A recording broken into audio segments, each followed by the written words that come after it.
Thank you. Ladies and gentlemen, I present to you the human genome.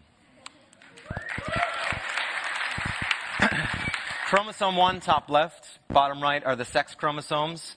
Women have 2 copies of that big X chromosome. Men have the X and, of course, that small copy of the Y. Sorry, boys, but it's just a tiny little thing that makes you different. Thank you. So if you zoom in on this genome, then what you see, of course, is this double helix structure, the code of life spelled out with these 4 biochemical letters, or we call them bases, right?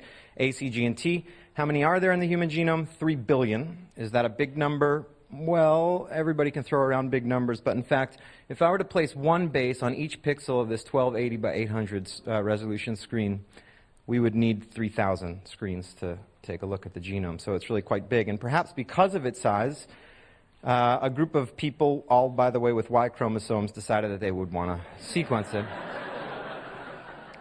And so 15 years actually, and about $4 billion later, the genome was sequenced and published. In 2003, the final version was published, and they keep working on it. That was all done on a machine that looks like this. It costs about $1 for each base. Very slow way of doing it. Well, folks, I'm here to tell you that the world has completely changed, and none of you know about it.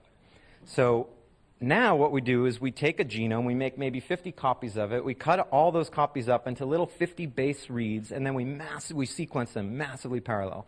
And then we bring that into software, and we reassemble it, and we tell you what the story is. And so just to give you a picture of what this looks like, the Human Genome Project, 3 gigabases, right?